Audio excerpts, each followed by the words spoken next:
පැදුරක් වීම. මේ ඇක්ටිවිටි එක බබාගේ චාලක හැකියාවන් වර්ධනය කරනවා, සිතීමේ හැකියාවන් වර්ධනය කරනවා වගේම ඉවසීමේ හැකියාවන් වර්ධනය කරනවා. කලබල ගතිය තියෙන බබෙක්ට මේ ඇක්ටිවිටි එක ගොඩක් හොඳයි. මොකද බබා එක තැනට ගොඩක් වෙලා මේ ඇක්ටිවිටි එක කරනවා. අනිත් එක අපිට මෙතනදී බබාට කලර්ස් කියලා දෙන්නත් පුළුවන්. ඉතින් මේකට මූලිකවම අවශ්‍ය වෙන්නේ විස්ටර් බෝඩ් එකක් සහ පැස්ටල්. දැන් මේ විස්ටර් බෝඩ් එකේ මේ අඟල් 11ක් මම මාක් කරගෙන තියෙනවා. අඟල් 11ක්. ඊට පස්සේ අඟල ගානේ වටේට අපි සම්පූර්ණයෙන්ම අඟල ගානේ මේ විදියට තියලා වටේ ෆ්‍රේම් එකක් ඇඳ ගන්නවා.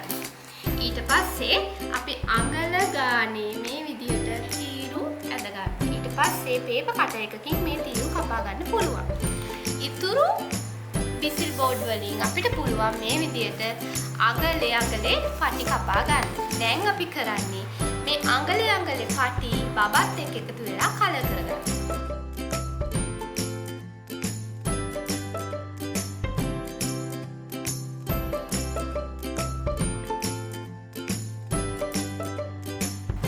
දැන් මේ තියෙන්නේ අපි හදාගත්ත කලර් ටේප්ස් ටික. ඉතින් මේ අඟලක ප්‍රමාණය තමයි අපි අරන් තියෙන්නේ. බබා කැමති කලර්ස් වලින් අපිට මේක හදාගන්න පුළුවන්. ඊට පස්සේ මේ තියෙන්නේ අපි හදාගත්ත බෝඩ් එක.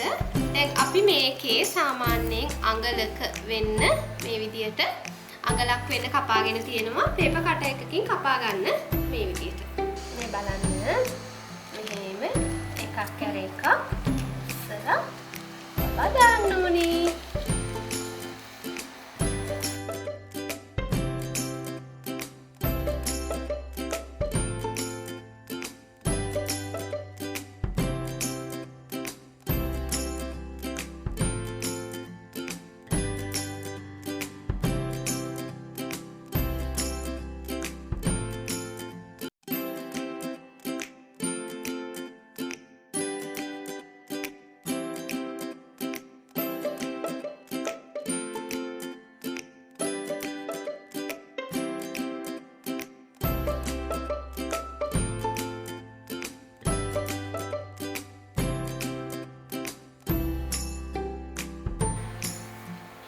අපිට දැන් මේක මේ විදියට බබත් එක්ක දාගන්න පුළුවන්. ඉතින් මේ ඇක්ටිවිටි එක අවුරුදු 3ක විතර බබෙක් එක්ක අපිට කරන්න පුළුවන්. අවුරුදු 2 වගේ බබෙක් එක්කත් මේක කරන්න පුළුවන්. හැබැයි අවුරුදු 2ක 2කමාරක බබෙක්ට මේක කරන්න ටිකක් අමාරුයි. හැබැයි අපිට බබත් එක්ක මේක එක විදියට කරන්න පුළුවන් මුලින්ම. දැන් අපිට මුලින්ම කලර්ස් කියලා දෙන්න පුළුවන්. ඊට පස්සේ අපිට පුළුවන් දැන් අපි එකින් එක මේ විදියට බබාට උස්සන්න කියන්නේ. මේ විදියට චූටි ඇඟිලි වලින් උස්සන්න කියන්නේ අපිට මෙහෙම ඇතුලෙන් දාන්න. ඊට පස්සේ අපිට පුළුවන් අපි මේ විදියට උස්සලා බබාට කියන්න මේ ඇතුලෙන් මේක ගන්න කියලා. එතකොට බබා ඒක ගන්නවා. ඉතින් අවුරුදු 2ක වගේ බබෙක් එක්ක අපිට මේ විදියට කරන්න පුළුවන්.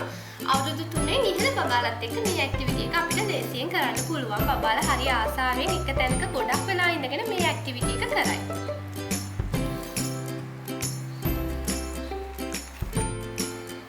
ඉතින් මේ තියෙන්නේ අපි අපේ බබත් එක්ක හදාගත්ත නිර්මාණය පැදුරක් තමයි අපි මේ ලියාගත්තේ. ඉතින් ගෙදරදීම මේ වගේ ඇක්ටිවිටි එකකින් බබාගේ බුද්ධි වර්ධනය සඳහා අපිට ලොකු උදව්වක් කරන්න පුළුවන්. ටිකක් කේන්ති යන කලබලකාරී බබෙක් නම් මේ වගේ ඇක්ටිවිටි එකක් දුන්නොත් ඉවසීම වර්ධනය කරගන්න පුළුවන්. ඒ වගේම බබාලගේ චාලක හැකියාව සහ සිතීමේ හැකියාව වර්ධනය කරගන්න පුළුවන්. කලර්ස් අපිට කියලා දෙන්න පුළුවන්. ඉතින් ඔයාලත් ඔයගොල්ලන්ගේ බබාලත් එක්ක මේ ඇක්ටිවිටි එක කරන්න. බබාලා හරිම ආස වෙයි. ඒ වගේම අපේ channel එක subscribe කරන්න කියලා අපි ආදරෙන් ඉල්ලනවා. ඉතින් ආයෙත් දවසක මේ වගේ බුද්ධි වර්ධන ඇක්ටිවිටි එකක් එක්ක අපි ඔයාලව හමු වෙනවා.